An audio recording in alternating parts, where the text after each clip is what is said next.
ప్రభుత్వ రుయా ఆసుపత్రిలో బుధవారం కాంట్రాక్టర్ స్టాఫ్ నర్సులు నల్ల బ్యాడ్జీలు ధరించి ప్రభుత్వానికి వ్యతిరేకంగా నినాదాలు చేస్తూ నిరసన వ్యక్తం చేశారు.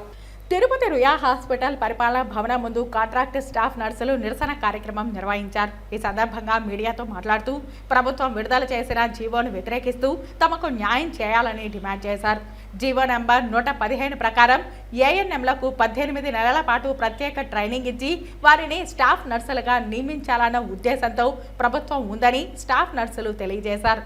గత 15 ఏళ్లుగా స్టాఫ్ నర్సులుగా రుయా ఆసుపత్రిలో పనిచేస్తున్న మమ్మల్ని పక్కన పెట్టి ఏఎన్ఎంలను స్టాఫ్ నర్సులుగా ఎలా చేస్తారని ప్రశ్నించారు. మాతో పాటు ఎంతో మంది స్టాఫ్ నర్సులుగా బయట పనిచేస్తున్నారని తెలిపారు. ప్రభుత్వం తీసుకొచ్చిన 115 జీవోను వెనక్కి తీసుకుని కాంట్రాక్ట్లో పనిచేస్తున్న స్టాఫ్ నర్సులను రెగ్యులరైజ్ చేయాలని ప్రభుత్వాన్ని డిమాండ్ చేశారు.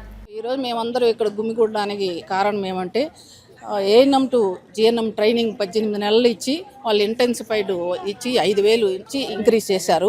సో వాళ్ళు ఇప్పుడు చాలా రోజులుగా 15 సంవత్సరాలు 20 సంవత్సరాలుగా కాంట్రాక్ట్ బేస్లో వర్క్ చేస్తున్నారు. వాళ్ళంతా చాలా నష్టపోతారండి.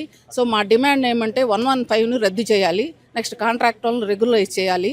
ఎన్ఎంసీ నామ్స్ ప్రకారము వాళ్ళకి పోస్టింగ్లు ఇవ్వాలి. అంతేగాని ఇష్టం వచ్చినట్టు 2,212 మందికి ఒకేసారి ఇచ్చేస్తున్నారు. దానివల్ల ముందున్న వాళ్ళంతా నష్టపోతారండి. కాబట్టి మేము మా డిమాండ్ ఏమంటే 115ను రద్దు చేయాలి. ఫస్ట్ 115 జీవో దానివల్ల మా నర్సెస్ ఎన్నో ఏండ్ల నుంచి కాంట్రాక్ట్ బేసిస్లో గవర్నమెంట్ సెక్టార్లో పనిచేస్తున్నారు. వాళ్ళు చాలా నష్టపోతున్నారు దీనివలన. కాబట్టి గవర్నమెంట్ 115 జీవోని వెంటనే రద్దు చేసి మా నర్సెస్ అందరికీ న్యాయం చేయాలి. దీనివల్ల రెండు వైపులా నష్టపోతారు. వీళ్ళకు పోస్టింగ్స్ రాక వీళ్ళు నష్టపోతారు.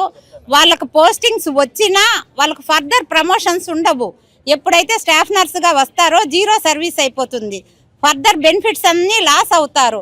అంటే వాళ్ళ సర్వీస్ అంతా 5,000 ఇన్సెంటివ్తోనే డ్యూటీ చేసుకోవాలి. సో గవర్నమెంట్ వలన తీసుకున్న ఈ చర్య వలన రెండు వైపులా నష్టపోతున్నారు.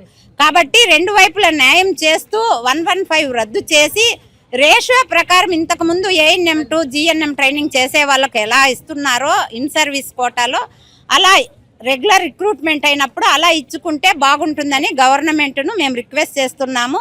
కాబట్టి నర్సెస్ను అందరినీ కాంట్రాక్ట్ బేసిస్లో ఉండే వాళ్ళందరినీ రెగ్యులైజ్ చేస్తూ 115ను రద్దు చేయాలని మన ఇండియాలో ఎక్కడా లేదు, ఏ స్టేట్లోనా లేదు ఈ కోర్సు. కొత్తగా మన ఆంధ్రప్రదేశ్లోనే వాళ్ళు చేసిన ఇంతకుముందు ఉన్న వాళ్ళు చేసిన తప్పిదం వలన కొత్తగా కోర్సును కనిపెట్టి పెట్టారు. కాబట్టి ఐఎన్సి నామ్స్ ప్రకారము చర్యలు తీసుకొని ఈ జీవోని వెంటనే రద్దు చేయవాలని మీడియా ద్వారా ప్రభుత్వ అధికారులకు గవర్నమెంట్కు నేను తెలియజేస్తున్నాను. Thank you.